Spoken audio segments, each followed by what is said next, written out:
Hello guys, welcome to my YouTube channel. Meron po tayong ayusin ngayon guys, itong solar. Akin pa nyo guys. Yan.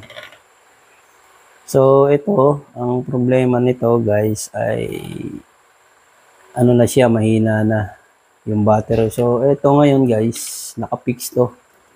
Wala tong tornilyuhan na para mabuksan mo tong yung loob nito guys. So ito, mayroong battery ito sa loob. Ngayon guys, ang gagawin natin ay iinitin lang natin tong side na to kasi madikit to guys to. Yan. Ang gagawin natin, gagamit tayo ng hot air guys yan. So ito yung gagawin natin, initin natin dito. Itong side na to, paikot. Yan. Hanggang sa lumambot yung kanyang dikit. So, ayan guys. Ayan. Ayan. Ayan. So, initin lang natin to guys. So, ito yung technique na para mabuksan to guys kasi matigas to. Ayan. Ayan.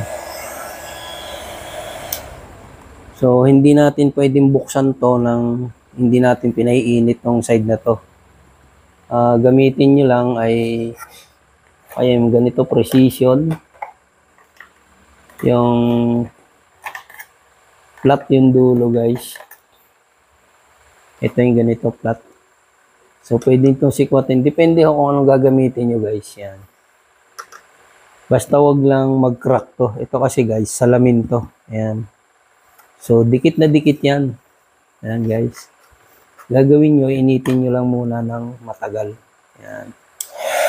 Hindi naman siya masusunog guys. Ayan. Okay. Initin nyo. Ayan. So mainit to guys ha. Mainit to. Ayan. Para mabuksan natin tong solar light natin guys. Kasi ito, drain na yung battery nito guys. So, kailangan natin magpalit. So, kung meron kayong mga ganito, huwag nyo itatapon. Ganito ang gawin natin. Yan.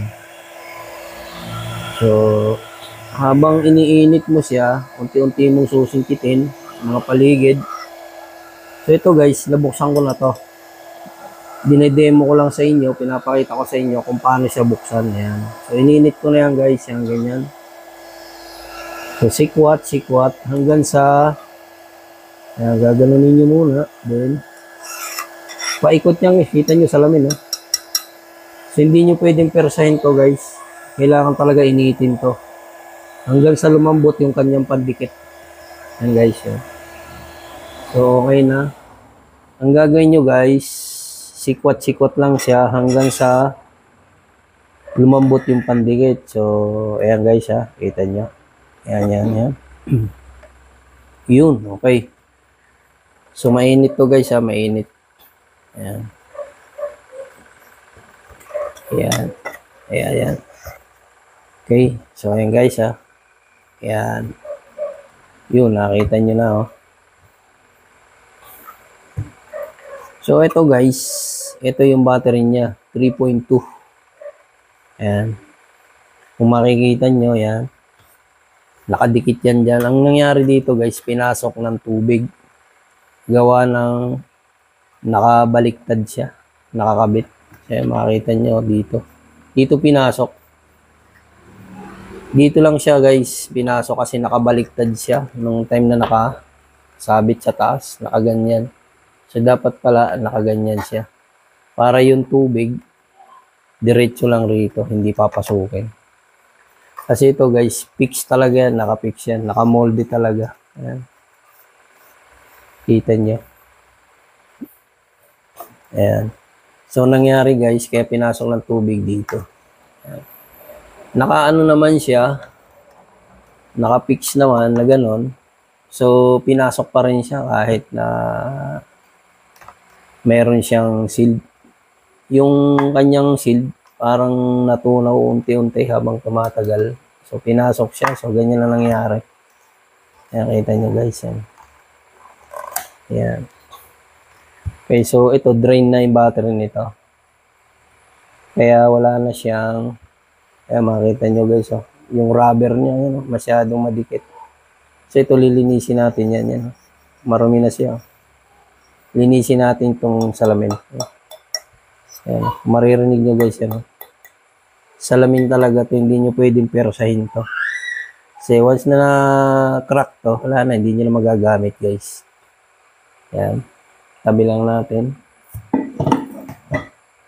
Then, itong battery ay papalitan natin. Ito yung 3.2 volts. Ayan. So, tanggalin natin. Ayan.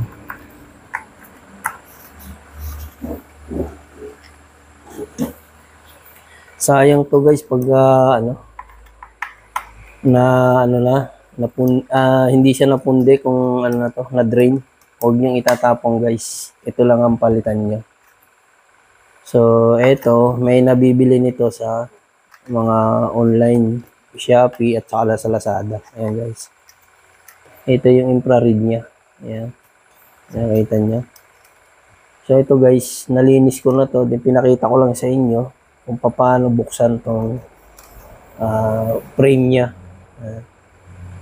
Ito yung battery niya guys. Ayan, kung makikita nyo. Ito yung sa battery. Ayan. Ito. So, kukunan natin ng voltahe. Ayan. Kailangan naka-10 siya. Ayan. Check natin guys ha. I-test muna natin yung tester. Ayan. Ayan, kung makikita nyo guys. Times 1 muna natin para makita nyo. Ayan. Ayan. Hindi pala nakikita. So, okay. Ayan. So, i-range natin sa DCB 10 volts. Ayan. So, kunan natin tong battery niya guys yan. So, ito yung positive. Ayan. Ito yung negative. So, ayan guys, oh. Hindi na nag-response. Oh. Wala na. Oh. Okay, so nangyari dito guys, na-drain na. Tagal na. Gagawin nyo lang dito guys, papalitan nyo lang. Yeah. So, yun. Kung paano nyo tinanggal guys itong battery, may mga ano naman siya, hinang yan. Okay. So, ganun din siya, tatanggalin nyo rin. Then, papalitan nyo lang. Okay. Then, yun. Gagana na uli siya. Kasi itong mainboard, di naman nasira. Ayan guys. Okay pa naman. So, yun guys. Pagka, pinalitan ko to, pakita ko sa inyo kung gagana siya o hindi. So, 3.2 volts guys yan. So, para ma-trace nyo kung talagang buo pa to, pwede nyo naman itong supplyan guys. Yan. Gamitin nyo yung sa 5 volts sa charger para ma-trace lang natin kung buo pa siya o hindi. Okay?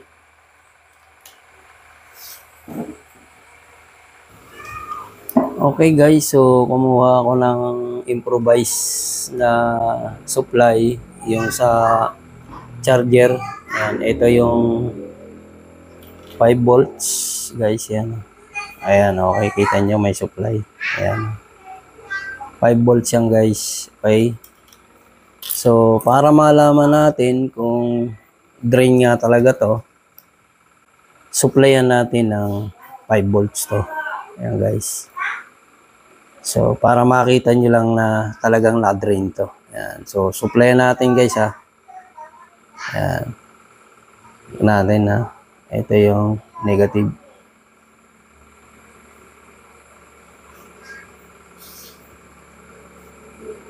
Ayan. Ayan guys ha. Kita nyo. Ayan. Umilaw oh. Okay. So, huwag nyo susupplyan ng 12 volts to. Ayan guys ha. Kita nyo naman. 3.2 volts yan. Ayan guys. Kita nyo. 3.2 volts yan. Ayan yan. 3.2 volts. So, wag niyo susuplayan to ng 12 volts. Masusunog yung kanyang LED. So, hanggang 3.2 volts lang guys yan. So, 5 volts below, yan, pwede nating testing. Kaya pinakita ko lang sa inyo to guys, kung paano natin malaman kung drain nga to. Ayan. Okay. So, ayan guys, nakita nyo naman ha. Okay. Ulitin natin. Ayan. Layo lang natin itong tester. Ayan. Check ulit natin. Ito yung negative ng battery. Then, ito yung positive. O, ayan. Okay. So, ibig sabihin, na-drain na siya guys. Yan. Okay. Yan. Okay. So, ayan guys. 5 volts lang yan. Ito. Improvise yan. Ito. Para makakita nyo lang. Ayan. Ayan guys. Ayan. Ito yun. Ayan. Ito yung ginamit ko para pang testing natin dito. So, para hindi kayo mahirapan, mag-worry kayo kung pwede pa ba maayos to. Pwede guys. Ayan. Nakita nyo, hindi na siya gumagana. At wala na talaga. Hindi na siya, makikita nyo, hindi na siya nailaw sa gabi. Ayan. So, ito naman guys, itong infrared, gamit nito, sa gabi siya, pagka siya madilim, so, tsaka siya liliwanag. Okay? Then, so, yun na guys pinakita ko sa inyo, kasi ito, drain na talaga to, palitan nyo na lang to guys So, okay? Hanggang dito lang guys, yung ating video. So, din sa mga hindi pa nakasubscribe, please subscribe and hit the notification bell para lagi tayong updated sa mga bago nating i-upload guys. Yan. So, madali lang na may kabit yan guys. So, pinakita ko lang sa inyo kung paano tanggalin. Initin lang natin ng hot air. Then, unti-unti natin sungkitin guys. Yan. Okay. So, then, dun sa pagbabalik naman guys, ganun din. Lagyan nyo na ng pandikit. Kung anong gusto nyo pandikit o rugby. Or, wag rugby guys. Yung pandikit talaga ng mighty band. Yan. So, ganun lang gawin nyo lang guys ulit. Ayan, okay? So, hanggang dito na lang guys. Thank you for watching.